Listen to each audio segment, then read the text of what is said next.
Cyberpunk 2077 is about to get a whole lot better, as CD Projekt Red just revealed what they have in store for Update 2.1. And this update is much larger than I was expecting, including some things I thought would never come. So I definitely look forward to seeing all of your reactions down in the comments, but time for me to shut up and get on with what is coming in Update 2.1, which again is releasing next week on December 5th alongside the Ultimate Edition. Let's begin with probably the most unexpected addition with this update, at least to me, that being the NCART metro system, which you'll now have the option to ride, choose your route and destination, and get the fully immersive role-playing experience with NPCs riding it with you, some of which will even interact with you, as we saw with the NC resident begging for eddies. So this seems like a fully fleshed out implementation of one of the most highly requested features that I've seen a whole lot in my comments over the years, and one I kept on saying not to expect, especially with Marcin saying that they weren't working on it.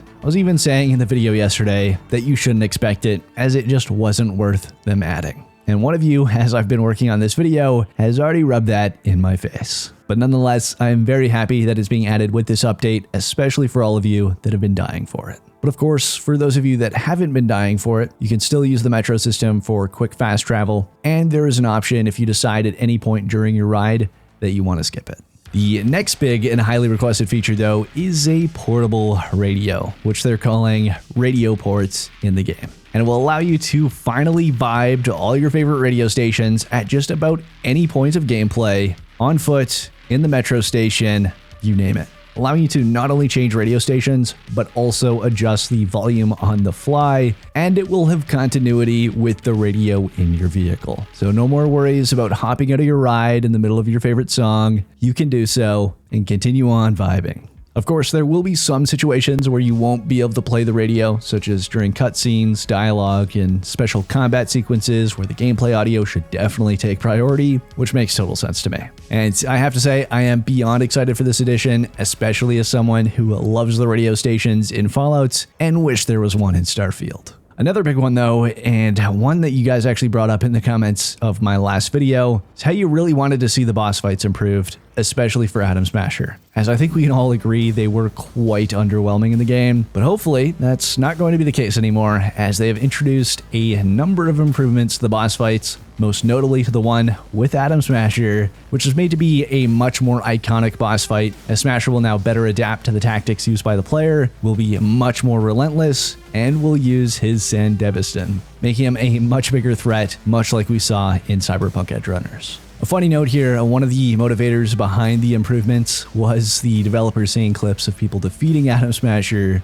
with dildos. So I guess that's one way to get them to update something in the game. Now, on top of all those things, we're also getting a ton of vehicle-related features and additions, as not only are we getting new vehicles, including 5 new motorbikes and a cabriolet version of the Porsche 911, which looks absolutely breathtaking, especially in the screenshot they posted on Twitter, but new gameplay mechanics are also coming for vehicles as well, including replayable car races, which will become available after the race with Claire, and even give some extra discounts on vehicles as a reward, improved motorbike riding, including the ability to not only throw knives while riding, but leaning, wheelies, and even flips. New car chases, as now if you mess with gangs during some of the gigs and missions, they will apparently now hunt you down afterwards. So I'm definitely interested to see how that plays out. And the previously closed highway that I'm sure you're all aware of has now been opened up with some environmental changes, NPCs, and more. Now, there's also been a ton of improvements to the accessibility in the game, which they've actually moved all of those settings over to its own menu. And on top of all the pre-existing accessibility options, there are now options for larger fonts to improve readability of the menus in game, a toggle for the hacking minigame time limit,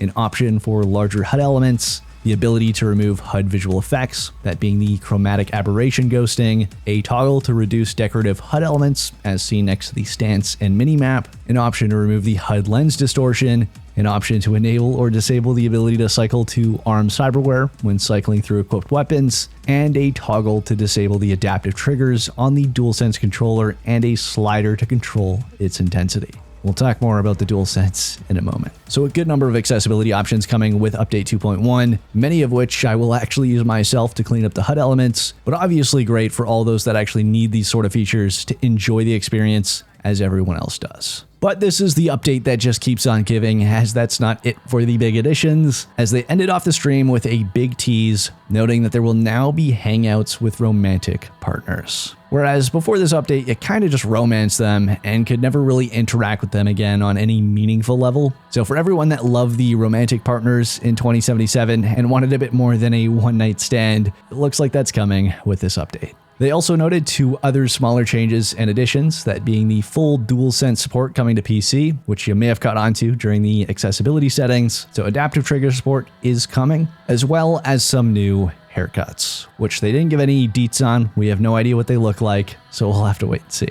Of course, all of these things I've been seeing you all request in my comments hundreds of times over, so I know a number of you are going to be quite excited over this update. But of course, not all highly requested features are here. In fact, the thing I wanted and expected, which was also the thing being spammed in chat during the live stream, you guessed it, New Game Plus is not coming with this update. And we actually unfortunately found this out after I uploaded my video yesterday, as Marcin responded directly, noting that New Game Plus is not in their plans. But hey, absolutely solid update, very excited to check it out for myself. And again, that apparently isn't everything, as they noted that what they discussed during the live stream wasn't everything coming in update 2.1, and to keep a lookout for the full patch notes for all the extra goodies. So whenever that drops, you know I'll cover that as well. And supposedly those patch notes are going to come out a bit before the update itself, which again is on December 5th. Until then though, if you want something else to watch here on the channel, I'd suggest checking out either my video on Fallout 4's upcoming updates or the exciting news for the Witcher 3 modding, which might lead to Cyberpunk later.